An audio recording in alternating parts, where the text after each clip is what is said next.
بسم الله الرحمن الرحيم. الغرض من ذكر أحوال المنافقين في القرآن العظيم. وقد كشف الله تعالى في القرآن العظيم عن معايب المنافقين وأعمالهم، وذكر من أحوال الفريقين أشياء كثيرة لتحترز الأمة بأسرها منها. قرآن کریم میں منافقین کے احوال ذکر کرنے کی غرض.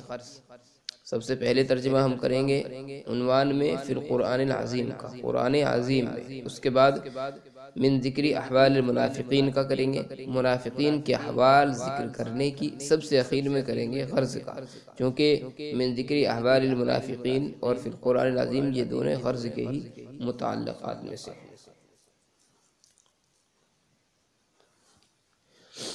بہرحال قرآن کریم میں منافقین کے احوال ذکر کرنے کی غرض. وقد کشف اللہ تعالی فی القرآن العظیم عن معائب المنافقین واعمالهم. اللہ تعالیٰ نے واشکاف کیا، کشف واشکاف کیا یا کھولا ہے قرآن عظیم میں عن معائب المنافقین، منافقین کے عیوب، و اعمالہم اور ان کے اعمال یا ان کی حرکتوں. اللہ تعالیٰ نے باشکاف کیا قرآن عظیم میں منافقین کے عیوب اور ان کی حرکات کو. وذکر من احوال الفریقین، اور فریقین کے احوال میں سے بہت سی چیزیں ذکر فرمائی ہیں. لتحترز الامت باسرها منها، تاکہ پوری امت مسلمہ ان حرکتوں سے باز آ جائے، بچتی رہے، احتراز کرے. باسرها جو ہے یہ بتمامها کے معنی میں استعمال ہوتا ہے اور الگ سے باضابطہ استعمال نہیں ہوتا، بلکہ ایسے ہی مواقع پر اس کو استعمال کرتے ہیں. خیر، مصنف رحمۃ اللہ علیہ نے، شاہ صاحب رحمۃ اللہ علیہ نے اس مختصر سی عبارت میں یہ بات ذکر کی ہے کہ قرآن عظیم میں جو منافقین کے احوال ذکر کیے گئے ہیں، آخر ان کی غرض کیا ہے؟ اللہ تعالیٰ کیوں آخر منافقین کے احوال ذکر فرماتا ہے قرآن عظیم؟ تو شاہ صاحب رحمۃ اللہ علیہ نے فرمایا ہے کہ اللہ تعالیٰ نے قرآن کریم میں منافقین کی حرکات اور ان کی برائیوں کا جو تفصیل کے ساتھ میں ذکر فرمایا ہے، اور منافق عملی اور منافق اعتقادی یا حقیقی منافق اور عملی منافق دونوں کا جو ذکر فرمایا ہے، دونوں کے اعمال جو ذکر فرمائے ہیں وہ اس وجہ سے ذکر فرمائے ہیں تاکہ مسلمان منافقین کے طرز عمل سے خود کو بچا سکے. وہی دیکھیں کہ منافقین کے کیا کیا اعمال ہیں اور خود ان اعمال سے بچنے کی فکر کریں. بس اسی غرض سے قرآن کریم نے منافقین کا تذکرہ فرمایا ہے. اگلی جو عبارت ہے نموذج المنافقین، اس میں شاہ صاحب رحمۃ اللہ علیہ نے منافقین کے دو نمونے پیش کیے ہیں. عبارت ترجمہ دیکھیں، اس کے بعد اس کا مفہوم دیکھیں. نموذج المنافقین، منافقین کا نمونہ. وَإِن شِئْتَ أَن تَرَى نَمُوذَجًا لِلْمُنَافِقِينَ فَانْطَلِقْ، یہ امر کا صیغہ ہے. فَانْطَلِقْ إِلَى مَجَالِسِ الْأُمَرَاءِ وَانْظُرْ، یہ بھی امر کا صیغہ ہے. وَانْظُرْ إِلَى مُصَاحِبِيهِمْ وَنُدَمَائِهِمْ يُؤْثِرُونَ رِضَى الْأُمَرَاءِ عَلَى رِضَى اللَّهِ تَعَالَى وَلَا فَرْقَ عِنْدَ الْمُنْصِفِ بَيْنَ الْمُنَافِقِينَ الذين سمعوا كلام الرسول صلى الله عليه وسلم مباشرة ثم نافقوا، وبين هؤلاء المنافقين الذين ولدوا في هذا الزمان ثم علموا أحكام الشريعة بطريق القطع واليقين ثم قدموا على خلافها وانحرفوا عنها. وكذلك طائفة من المعقولين الذين تمكنت في خواطرهم شكوك وشبهات كثيرة ونسوا الدار الآخرة فهم أيضا نموذج المنافقين. وَإِن شِئْتَ، اگر آپ چاہیں کہ منافقین کا نمونہ دیکھیں، اگر آپ منافقین کا نمونہ دیکھنا چاہیں، فَانْطَلِقْ إِلَى مَجَالِسِ الْأُمَرَاءِ، تو امراء کی یا حکام کی مجلسوں میں جائی.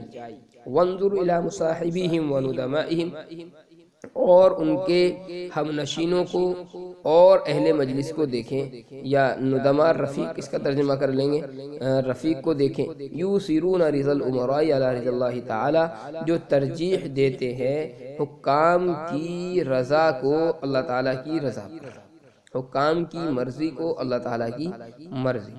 ولا فرق بین المنصف، منصف کے معنی انصاف پسند، اور کوئی فرق نہیں انصاف پسند کے نزدیک ان منافقین کے درمیان جنہوں نے رسول اللہ صلی اللہ علیہ وسلم کے کلام کو سنا مباشرتاً بلا واسطہ، ثم نافقوا، پھر انہوں نے منافقت اختیار کی، وبین ہؤلاء المنافقین، اور ان منافقین کے درمیان جو اس زمانے میں پیدا ہوئے، ثم علموا احکام الشریعت، پھر انہوں نے شریعت کے احکام کو جانا،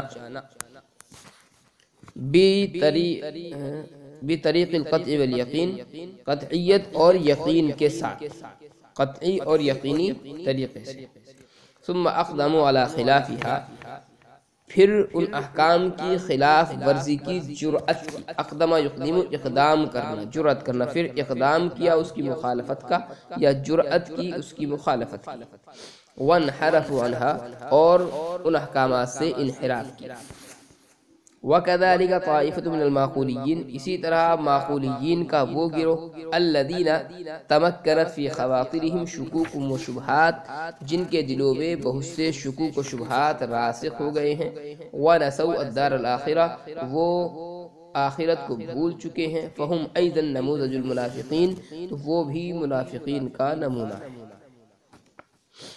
مصنف رحمۃ اللہ علیہ نے پیچھے یہ بات بتائی تھی کہ نفاق جو ہے اس کی دو قسمیں ہیں، ایک نفاق عملی ہے اور ایک نفاق اعتقادی ہے، اور نفاق اعتقادی جو ہے وہ نبی صلی اللہ علیہ وسلم کے زمانے میں تو معلوم ہو جاتا تھا اس کا، چونکہ وحی کے ذریعے آقا صلی اللہ علیہ وسلم کو بتا دیا جاتا تھا، لیکن نفاق اعتقادی کا ہمارے زمانے میں معلوم ہونا یہ ناممکن ہے۔ البتہ نفاق عملی جو ہے اس کو بہت سی علامات کے ذریعے سے پہچانا جا سکتا ہے، تو شاہ صاحب رحمۃ اللہ علیہ نے دو چیزیں یہاں پر، دو نمونے ذکر فرمائے ہیں جس سے معلوم ہو جائے گا کہ یہ منافق عملی ہے، نفاق عملی میں یہ مبتلا ہے۔ پہلا نمونہ شاہ صاحب فرماتے ہیں فَانْطَلِقْ إِلَى مَجَالِسِ الْأُمَرَاءِ، کہ اگر آپ منافق عملی کا نمونہ دیکھنا چاہتے ہیں تو ہمارے زمانے کے جو امراء اور حکام ہیں، آپ ان کی مجلسوں میں جائیں، ان کی مجلسوں میں بیٹھنے والے، ان کے جو مصاحبین، ہم نشیں اور ان کے ہم مجلس ہیں، ان لوگوں کو دیکھیں، وہ ہمارے زمانے کے منافق ہیں۔ کیسے؟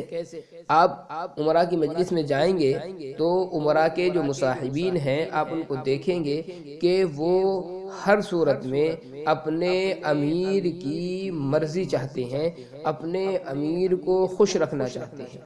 وہ اگر شریعت کے احکامات کے خلاف کوئی ان کو حکم صادر کرنا ہو تو امیر جو ہے وہ اجازت لیتا ہے اپنے ہم نشینوں کی، اور اس کے ہم نشین شریعت کے خلاف امور پر نہ صرف یہ کہ جواز کا فتویٰ لگا دیتے ہیں بلکہ کبھی کبھی وجوب تک کا فتویٰ ان کی طرف سے لگا دیا جاتا ہے۔ کسی کو قتل کرنا ہے تو اس کے دلائل وہ پیش کر دیں گے، کسی پر ظلم کرنا ہے تو اس پر ظلم کرنے کے دلائل ان مصاحبین کے پاس موجود ہوں گے۔ یعنی شریعت اور امیر کی اطاعت، اگر یہ دونوں چیزیں آپس میں ٹکرا جاتی ہیں تو شریعت کو پیچھے ڈال دیتے ہیں اور امیر کی اطاعت، امیر کی رضامندی کو وہ سب سے پہلے مقدم رکھتے ہیں۔ یہ ہے منافق عملی جو ہمارے زمانے میں موجود ہے۔ پھر شاہ صاحب رحمۃ اللہ علیہ فرماتے ہیں کہ آپ خود فیصلہ کریں کہ دور نبوی کے جو منافقین تھے اور عصر حاضر کے جو منافقین ہیں ان دونوں میں کیا فرق ہے؟ سب ایک ہی طرح کے تو ہیں۔